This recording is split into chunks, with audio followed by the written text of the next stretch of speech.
Hello, welcome back to my channel. I'm Bob the Bookerer, currently kind of competing with various bits of shiny light in the background that are kind of giving a very weird effect. But anyway, today I wanted to talk about something that I kind of thought about, I've been thinking about a little bit recently, partly because of the International Booker Prize and thinking about books in translation, and also because I did a video recently on graphic novels and realised that when I was talking about that, a few of the graphic novels I have are in other languages. So, as part of that, I wanted to talk a little bit about reading in another language. Now, I grew up only speaking English, learned French and a tiny bit of German in school. Would not at all call myself fluent in either, and they're definitely getting a bit rustier over time. But for me, learning languages is such a fun and enjoyable thing. Like I am a little bit obsessed and fascinated with linguistics and with languages more generally. And obviously, as you may be able to tell from this channel, I enjoy reading. I don't know if that's a surprise to anyone. If it is, then there we go.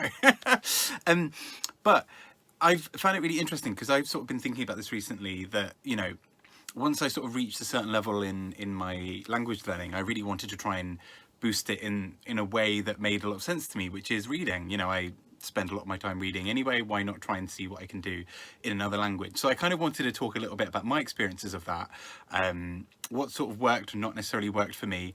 And I'd also really love to just hear in the comments any kind of experiences you've had with the same. So as I mentioned, did not speak sort of any other language until I went to school and sort of started learning them, and sort of did French for quite a while. But I'm definitely not fluent. I think I got to what was the equivalent of B2 level in French, probably it's closer to B1 now, and studied German sort of more recently up until about B2 as well. And I also lived in Austria, which probably helped, but there we go. And so something that I've found when trying to read in another language is obviously there's something so complicated about doing so, because there's this real decision you have to make at some point about whether you look up almost every word or whether you just let it wash over you. I am probably more on the letting it wash over you side, which is probably why I've also missed a lot of really important details in books. As in, definitely read a whole book and got to the end and then realised, everyone was like, wow, it was so shocking. I was like, yeah, what happened? Had no idea. So I don't know.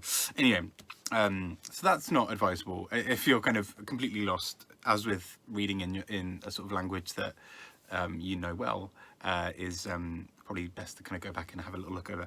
But one thing that's really worked for me, and obviously I mentioned them in the graphic novels video as well, is reading graphic novels. So for me, I think the first one I read was Persepolis in German, and sometimes it can be a bit tricky sometimes to pin them down. I guess it did help that I lived in Austria, so I could go to a bookshop and kind of go to the graphic novel section and find stuff. But obviously it helps partly because you've got the visual cues to kind of help you work out what's happening.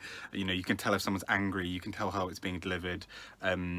Often it also teaches you really interesting bits of sort of slang or kind of meta language that you didn't necessarily realize you needed. So I think if I'm right, I want to say it's in Maus, which, as I mentioned, the graphic novels video is all about the Holocaust and kind of Nazi treatment of Jews. So again, not an easy topic, but what really helped with reading this was, for example, there are a lot of characters sighing, and so you just sort of see like swifts, and you're like, oh, okay, what's this word that keeps on coming up? And then I was like, right, okay, contextually I'm starting to get how this is working. And you kind of get a sense for some of those kind of contractions. I think had I been, I think I was about B1, B2 when I read it, and that was about the right level, but I think, and that was pushing me. I think what probably also didn't help is there are bits of Yiddish in this as well, so sometimes you're like, that looks quite unusual for a German word, like the spelling, or it just looks a little bit different to a standard German word. I wonder what this is. Maybe it's slang, and then you realize it's Yiddish, and you're like, oh, okay, right, there we go. And Yiddish has some kind of history with German. Like there's a bit of there are some kind of crossovers. Bits of it are quite Germanic. But anyway, and so it's really interesting kind of seeing how that kind of thing works, and that really helped with me and my German in terms of being able to pick up some kind of contextual cues from the pictures. Same with Persepolis, which I read in German, and I think she does go to Germany at one point, which is then really interesting about how the translator processes. I think it was written in English originally. No, which language was it written in? Anyway, but you know, it's sometimes quite interesting because in other bits you can see how they would have translated it, and sometimes when they are just in German, you can sort of see how, you know, if they're in a supermarket in Germany, they no longer have to provide a translation for what the labels of the tins might say, for example. So really interesting. Persepolis, about a woman in Iran, young woman in Iran, and then sort of she moves, and kind of it talks a lot about the Iranian revolution, and a lot of other kind of things that were happening in sort of 60s, 70s and 80s in Iran and in Europe. So really fascinating. So that was one kind of angle of kind of things that I kind of approached. Another was reading books at a younger age sort of market. So I don't think it's any secret by now that Momo by Michael Ende is one of my favourite books of all time. Just realised I had a copy I could actually use to talk about this. So Momo by Michael Ende is a story, it's kind of aimed at sort of young adult sort of teenagers, and it's all about this young girl who sort of tries to stop these evil kind of time stealers from kind of destroying the world by making everyone speed up and lose, you know, the joy of kind of slowing down and taking people, you know, people taking their time and all that kind of stuff.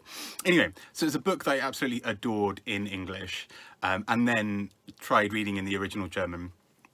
And I mean, that's quite difficult with quite like vivid, florid descriptions of things, because, you know, there are so many words in English that we use on a regular basis in stories that we probably don't use necessarily that much in day-to-day life, like glistening, or, you know, very descriptive words around colours or around speeds of things, or really interesting adverbs or whatever.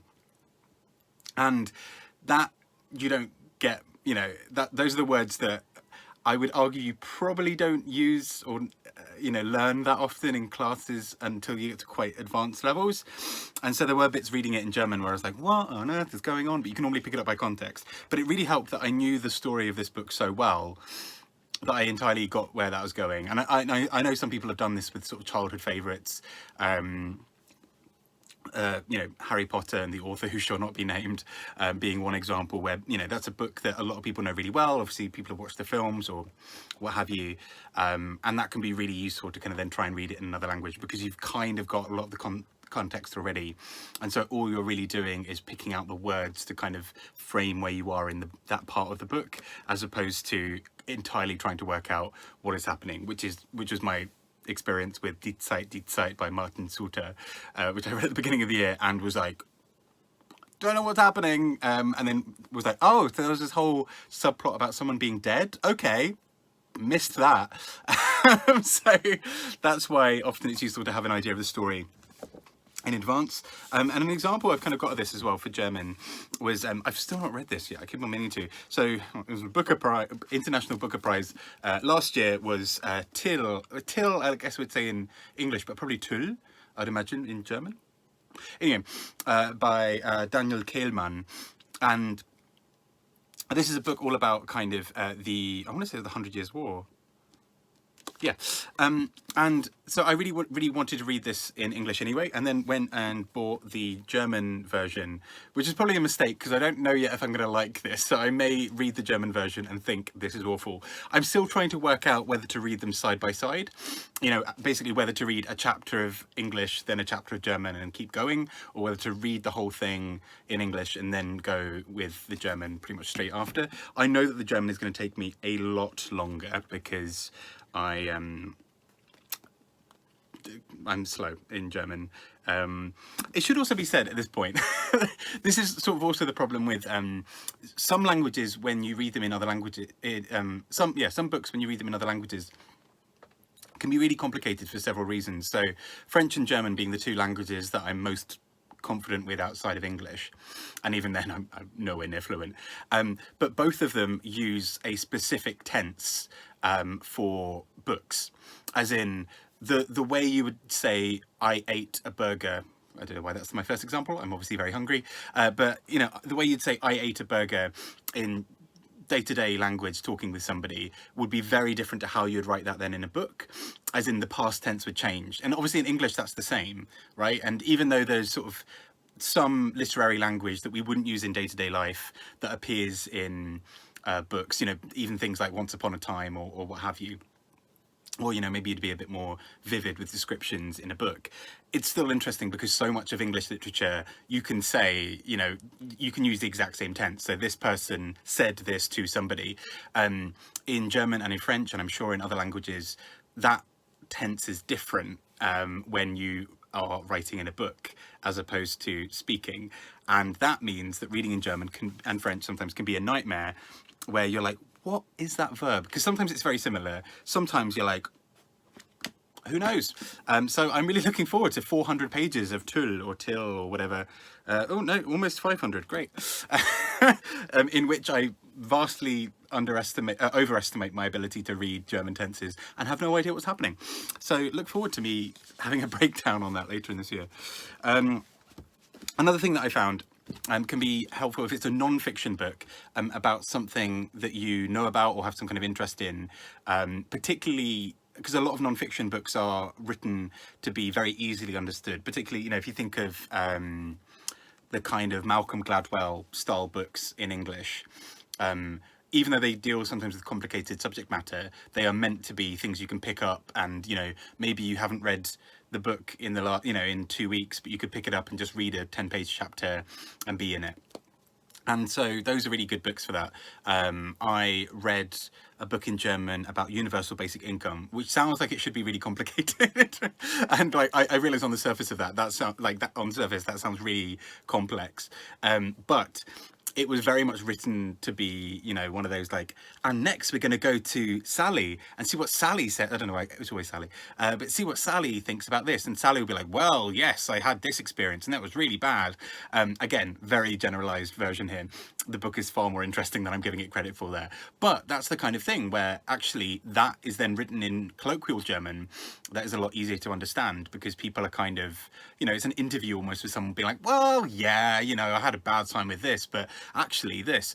Whereas obviously literary writing is very different from that. So that's another thing. And also sort of other things on kind of topics that you know something about. So I think I've mentioned briefly on my channel before, but I lived in Korea for 2 years. And while I was there, met this man called Soeren Kittel, who then wrote a book. And then in very clever marketing in some ways, to me, like just sort of told me that I was in the book in some way. And I was like, sorry, what? I need to buy this now, which I then did. And so he wrote a book in German. So he's a journalist. He wrote a book in German about South Korea, called Guten Tagen, Siehst, Norden, which is roughly on good days you can see the north, or on clear days, in that sort of sense. The idea that South Koreans can see North Korea, and he brings in a lot of. I talk about this with authority, despite the fact that I'm like 20 pages in. But he talks about, for example, you know, him kind of being from Berlin or living in Berlin, and obviously Berlin was a divided city. And you know, East and West, and obviously Korea has the whole North and South Korea thing. And so it's really interesting him kind of bringing up some sort of things about that, but also really talking about Korean culture. And I haven't got to the bit where I think I appear yet. I think I know where I would be from the chapter titles. But it's really interesting because he's talking about Korean culture, he's talking about life in Korea. And so I know the places he's talking about, roughly, mostly.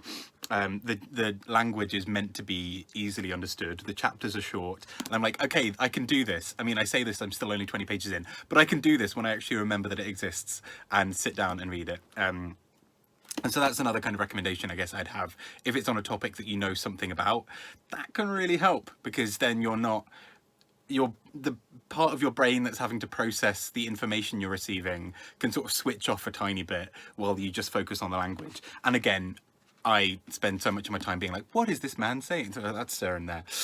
What is this man saying? I don't really know.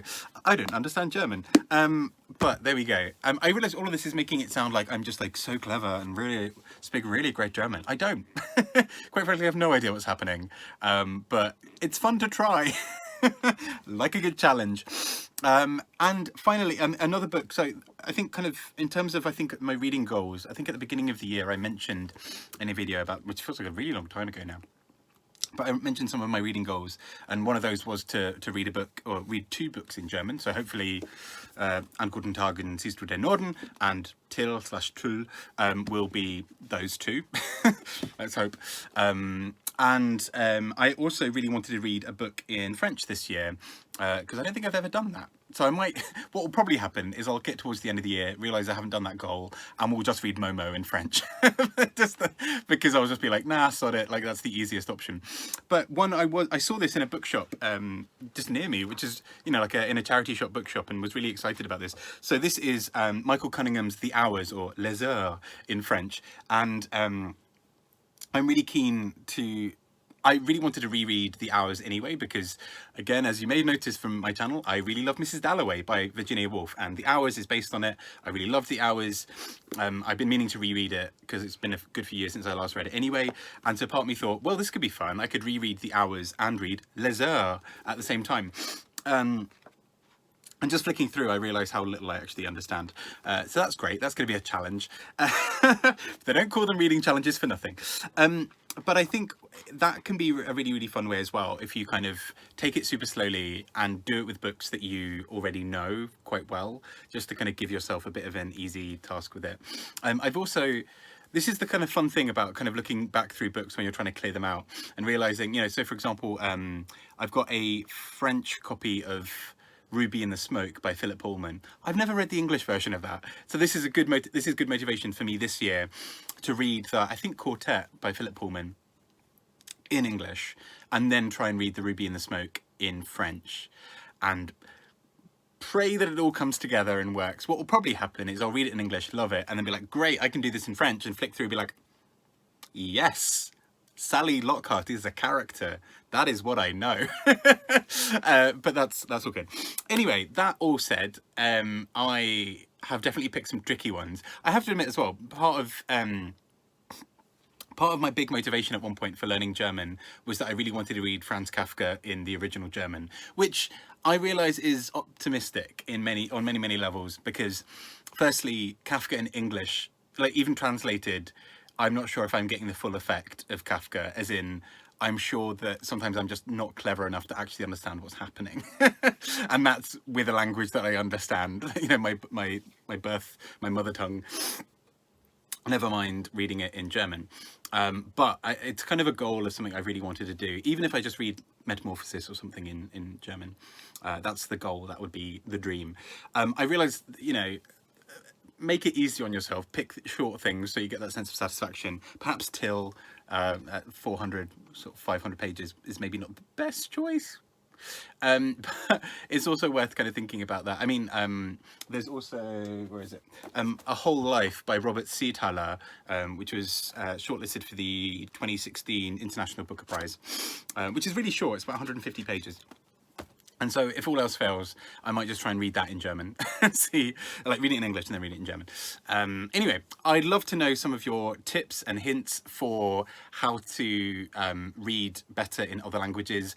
I am clearly not doing a great job of it. So any of your feedback would be much appreciated. I'm also really intrigued by people who have, for example, learned English.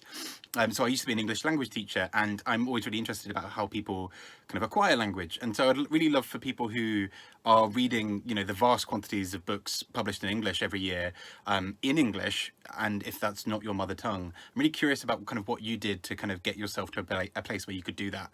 And if you've got any tips that would also be helpful. So thank you. I've been Bob, the Bookerer, rambling very heavily with terrible accents and language understanding. But I hope you've enjoyed it, and I hope you enjoy your reading. Take care. Bye-bye.